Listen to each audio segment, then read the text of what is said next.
Okay, this video was suggested by Violinist for Jesus, and this is Mozart Violin Concerto No. 3, first movement. And I'm going to show you the video from Isaac Stern, who I guess this is later on in his life. He's got gray hair and whatnot. And let me play a little bit for you, and then I'll discuss a couple of little techniques that should hopefully help you play this piece.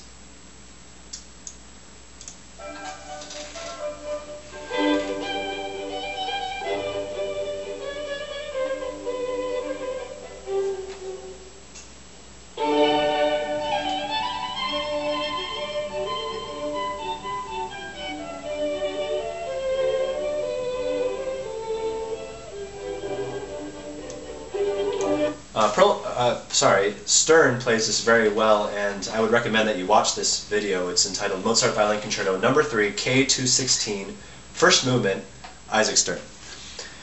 So let's talk about the beginning there. So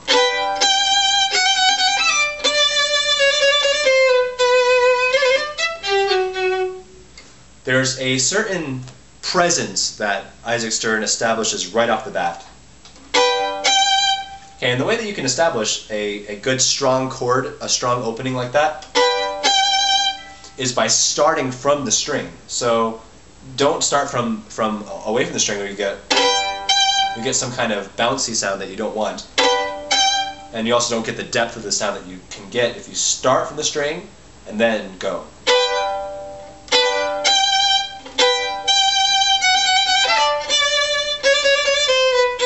Okay, he's barely stopping his bow before he starts those little doodlies. Stop. Stop. Okay, now it's barely, so let me not say stop this time.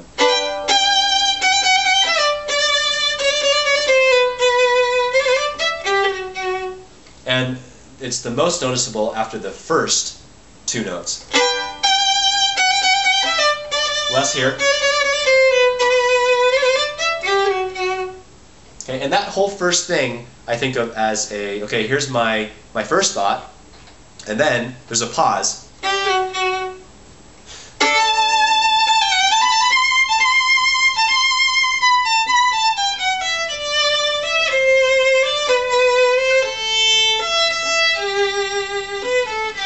It's kind of like a dialogue almost. There's that first thought, and then, oh, well, here's my second thought.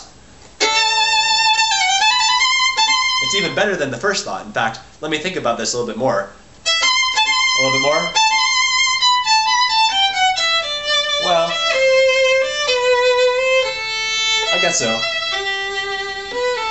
Something like that, you know, it could be as silly as that, where it's just, okay, well, here's my first thought, and then my second thought, well, I thought a little bit more about the first thought, and so I can explain a little bit more, and then conclude a little bit longer as well. So let's compare it again, how long the first one is versus the second one. Here's the first one.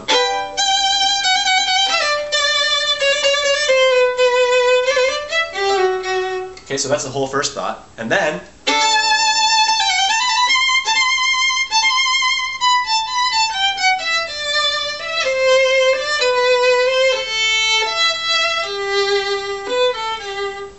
so embellished first thought. So it's almost like they're directly related, where the second thought is just an extension of the first thought. So when you're playing it that way, think of it in those terms. So when you come in, it should also sound similar to, so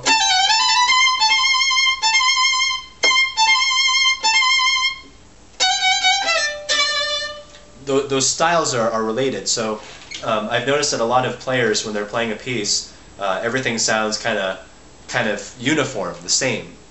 What I'm saying is they are the same style, but it does need a little bit of that variation where the second idea is not a copy of the first idea, it's an embellishment on the first idea. And so putting those two together, then you get that nice opening, which for me, Mozart concertos tend to be the most difficult when you start. So it's that very first phrase that really sets the tone for the rest of the piece. So if you can get that nailed, then all this, you know, other stuff.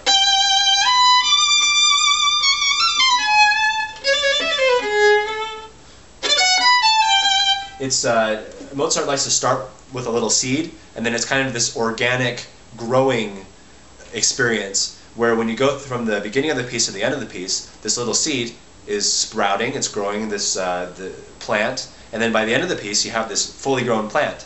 And so if you think of it in those terms, everything builds on what came before it. And so that's all good for the rest of the piece except for the beginning, because the beginning has nothing before it. And so that's where you really need to establish the style of the piece and establish those themes. So when you're practicing this, focus on those opening two phrases. Make sure that they're connected. Make sure that the second phrase is a little bit different than the first phrase, but still related. And and let me just touch on one other thing. When Isaac Stern's playing, he's playing in the top 2/3 of his bow. And I don't know if you know this, but in Baroque times, my bow's a little bit like that. It's La Fleur style. It's where the tip is a little bit curved. In Baroque times, the tip was a little bit fatter and even more curved. And what that did, I guess, is it made it so that the top 2/3 of the bow, and as well as the bottom of the bow, was lighter. It didn't have this extra heavy, because we're playing modern things that have a lot of color, depth on the bottom. And they were more interested in Bach and Mozart, those kinds of very light types of pieces. Not to say that they're not as important, because they are. It's just a different style. So when you're playing Mozart, remember that they used to have lighter bows. I don't know if you've ever done this in orchestra, but sometimes we'll put our hand up here instead of down here because it de-emphasizes the frog. So when you're playing, there's not as much frog weight, not interfering, but acting on your bow, so it sounds lighter. So give that a try and focus on making this feel like a very light experience, I guess.